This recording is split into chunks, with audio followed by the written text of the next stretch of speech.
Selamat pagi dokter dan teman-teman semua. Sebelumnya perkenalkan, kami dari SKDA 4 yang terdiri dari 12 anggota yang tertera pada layar. Di sini izinkan saya, Erina Kristala Hadi dengan 3 digit NIM terakhir 244 sebagai perwakilan untuk melakukan pembukaan pada presentasi hari ini. Di sini SKDA 4 membawakan topik Pathogenesis of Poliomyelitis yang akan dilanjutkan oleh rekan saya untuk memulai membaca bab 1 pendahuluan latar belakang. Perkenalkan, nama saya Mada Sukmacara Putri dengan 3 digit NIM terakhir 075. Poliomyelitis sendiri merupakan perjalanan virus dari usus menuju kelumpuhan. Secara singkat patogenesisnya, dan nanti virus akan masuk melalui fekal oral dan menginfeksi usus melalui reseptor CD155. Setelahnya akan melakukan replikasi dan virus ini akan menyebar ke kelenjar getah bening dan memicu viremia primer menuju hati dan limfa. Replikasi masif di sana akan menyebabkan viremia sekunder, yakni pintu gerbang invasi ke sistem saraf pusat. Spektrum klinisnya akan bervariasi dimulai dari tanpa gejala hingga ke paralisis, yang sepenuhnya nanti itu akan ditentukan oleh kemampuan antibodi sendiri, khususnya hemoglobin G sebagai penetralisir untuk memblokir viremia sekunder ini. Karena itulah vaksinasi yang memicu antibodi ini akan menjadi kunci absolut untuk pencegahan kelumpuhan itu sendiri. Sekian dan terima kasih. Baik, izin melanjutkan. Sebelumnya perkenalkan dokter dan teman-teman, nama saya Gabriel Fidelia dengan 3 digit NIM terakhir 099. Di sini saya izin untuk menjelaskan mengenai rumusan masalah dan tujuan dari SP yang kami buat. Jadi ada 7 poin untuk rumusan masalah. Yang nomor 1 mengenai bagaimana definisi dan epidemiologi dari penyakit poliomyelitis ini. Yang kedua mengenai etiologinya. 3 mengenai patogenesis penyakit poliomyelitis ini dan transmisinya.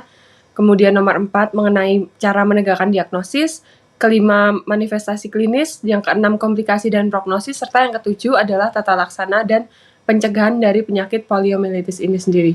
Sehingga tujuannya sesuai dengan rumusan masalah tersebut. Yang pertama, dapat mengetahui definisi dan epidemiologinya. Kemudian etiologi dari penyakit poliomyelitis.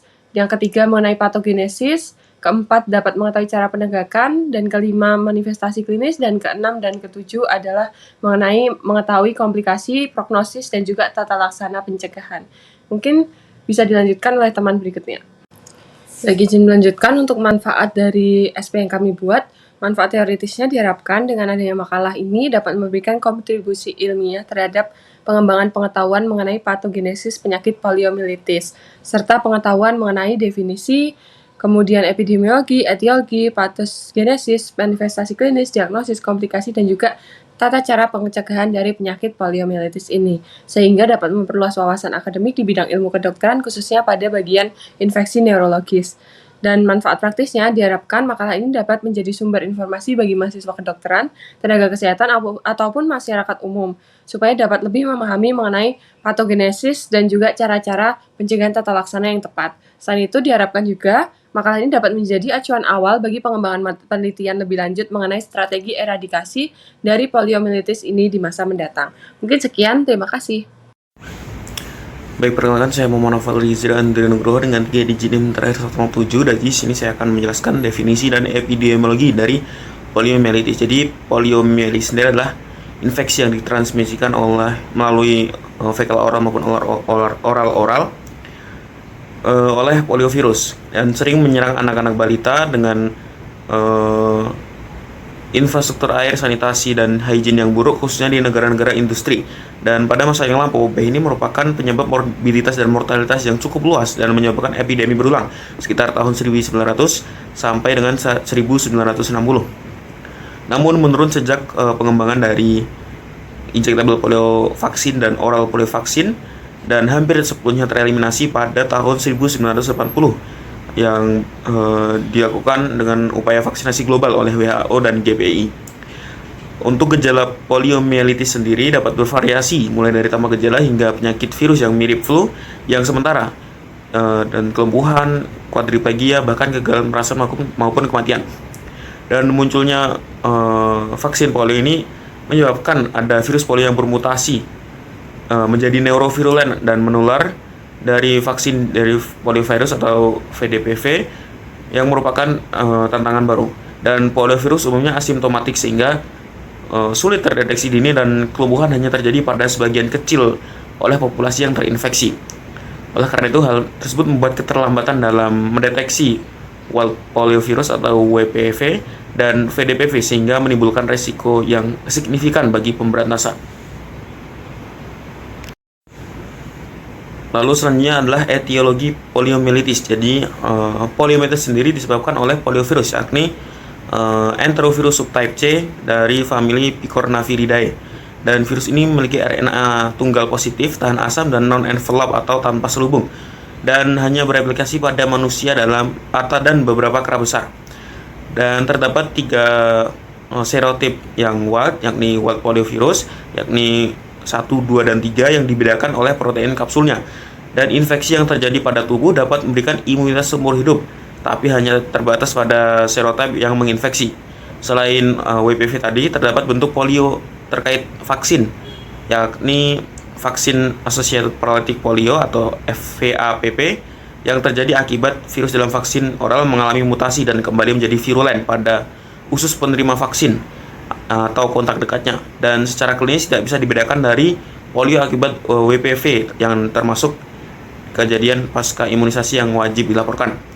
Yang kedua ada vaksin dari poliovirus atau VDPVS yang muncul dari virus dalam vaksin oral yang bereplikasi lama pada populasi dengan imunitas tubuh rendah atau pada penderita imunokompromis. Baik dokter, saya izin untuk melanjutkan penjelasan mengenai poliomyelitis, yaitu di transmisi dan juga replikasi virus dari poliomyelitis. Sebelumnya saya izin untuk memperkenalkan diri, saya Amos Ledatus dengan 3 digit yang terakhir 200. Baik, poliomyelitis itu adalah penyakit virus yang sangat menular yang ditularkan terutama itu melalui rute fekal oral, biasanya lewat makanan ataupun air yang terkontaminasi oleh feses. Yang setelah masuk melalui mulut, virus itu bereplikasi di mukosa orofaring dan juga di usus, itu di amandel dan juga di Peyer's patches. Kemudian dikeluarkan kembali lewat feses sehingga memperkuat rantai penularannya. Dari usus, virus dapat masuk ke darah dan menyebar ke kelenjar getah bening, otot, ataupun jaringan lainnya. Dan pada sebagian kecil kasus, virus itu menyerang SSP atau sistem saraf pusat yang merusak neuron motorik dan menimbulkan kelumpuhan.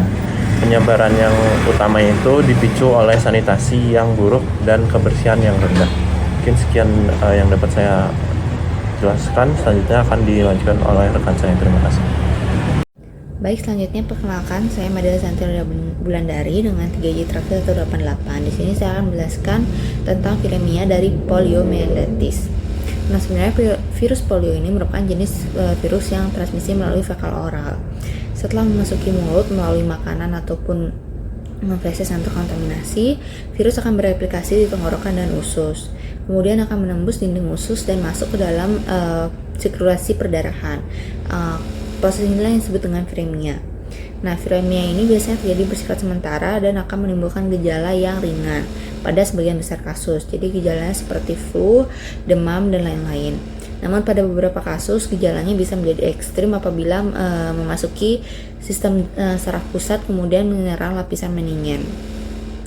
Virus ini juga dapat menyebabkan infeksi pada bagian anterior horn di bagian medial spinalis, kemudian akan menyebabkan paralisis.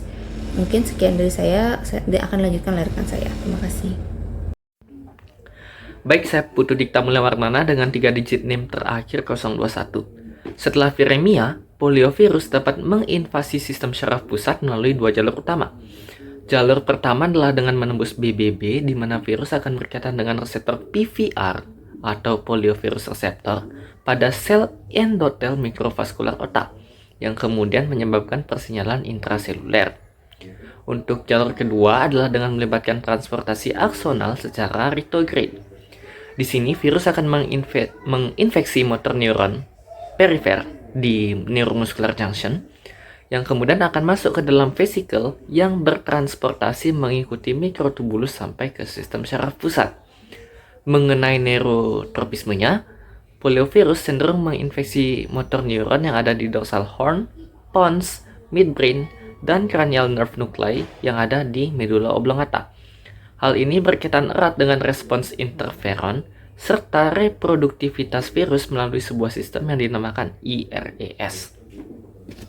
Izin dokter, perkenalkan saya Revalina Ardika dengan NIM 163, izin untuk melakukan presentasi terkait respon imun tubuh terhadap infeksi poliomyelitis. Pada tahap infeksi awal, setelah virus masuk melalui mulut, virus akan bereplikasi pertama kali di tonsil, khususnya pada sel-sel limfoid. Kemudian virus akan melakukan replikasi yang kedua, yakni masuk ke saluran cerna dan bereplikasi di sel epitel usus serta di pair patches. Dari situ, virus akan masuk ke sirkulasi darah dan tahap infeksi masuk ke tahap viremia. Apabila sistem imun gagal untuk menahan virus di tahap viremia, maka virus dapat lanjut menginvasi sistem saraf pusat dan menginfeksi anterior horn dari medula spinalis sehingga dapat menyebabkan paralisis. Pada tahap replikasi di usus, terdapat peran penting dari M-cells yang merupakan bagian dari jaringan limfoid usus atau GALT. M-cells bertugas mengambil antigen dari lumen usus dan memicu respons imun. M-cells memiliki reseptor CD155 yang secara fisiologis dapat membantu endositosis antigen, tapi pada kondisi infeksi polio, mekanisme fisiologis tersebut justru dimanfaatkan oleh virus sebagai jalur masuk ke jaringan tubuh. Dari sisi sistem imun, terdapat dua mekanisme yang bekerja. Yang pertama adalah imunitas bawaan atau innate immunity. Poliovirus akan dikenali oleh toll-like reseptor 3 di sel epitel usus yang mendeteksi materi genetik virus berupa dsRNA. Aktivitas dari TLR3 itu kemudian mengaktifkan faktor transkripsi IRF1 yang masuk ke inti sel dan merangsang ekspresi gen interferon, termasuk interferon tipe 3 dan juga interferon gamma. Kemudian ada juga sistem imunitas adaptif atau adaptive immunity. Antigen yang tadinya diambil oleh M-cells itu juga akan direpresentasikan kepada sel T dan sel B yang kemudian memicu sekresi imunoglobulin A dimerik. Imunoglobulin A ini akan bekerja dengan cara menetralisasi poliovirus di lumen usus sehingga mencegah virus masuk lebih jauh ke jaringan tubuh. Demikian yang dapat saya sampaikan terkait respons imun tubuh, akan dilanjutkan oleh rekan saya. Terima kasih dokter.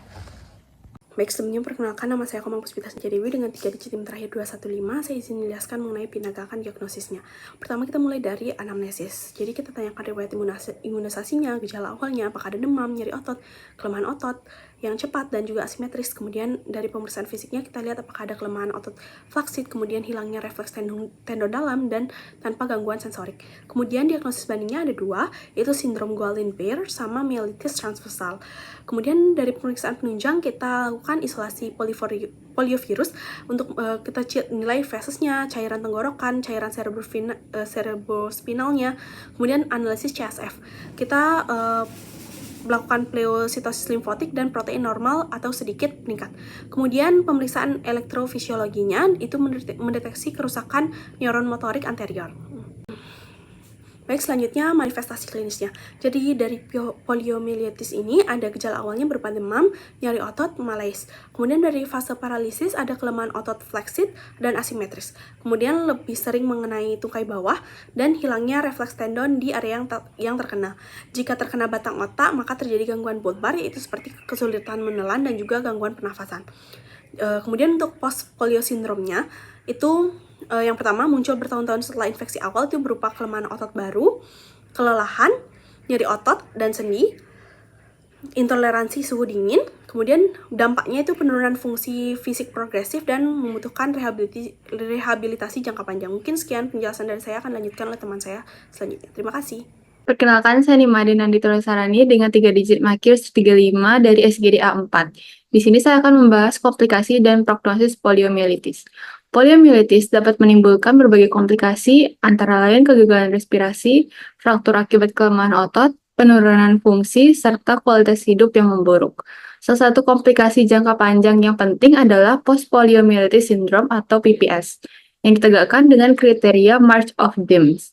Kriteria ini mencakup adanya riwayat poliomyelitis paralitik, periode stabil setelah fase akut, kemudian muncul kelemahan otot baru yang progresif dan menetap, berlangsung setidaknya 1 tahun, serta penyebab lain yang sudah disingkirkan.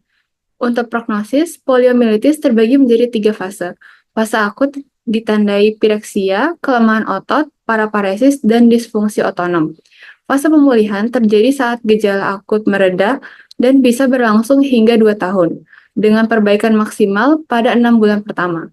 Sedangkan fase paralitik residual ditandai dengan kelumpuhan menetap, perubahan postur, dan ketidakseimbangan otot. Secara umum, prognosis poliomielitis dipengaruhi oleh derajat paralitik, usia pada onset, serta status sosial ekonomi pasien. Sekian dari saya, terima kasih. Baik, saya izin untuk melanjutkan mengenai tata laksana dan pencegahan poliomielitis. Nah, untuk pengobatan poliomielitis itu fokus pada perawatan suportif karena dia belum ada terapi antivirus yang spesifik. Nah, terapi suportif itu bisa pengobatan yang sesuai dengan gejala. Misalnya kalau ada demam, ya diobat demamnya. Kalau misalnya ada infeksi saluran pernafasan, dicegah dan diobati. Dan kalau misalnya perlu, bisa menggunakan ventilasi mekanik jika diperlukan. Lalu fisioterapi dan splint itu bisa membantu meredakan nyeri otot dan mencegah kontraktur.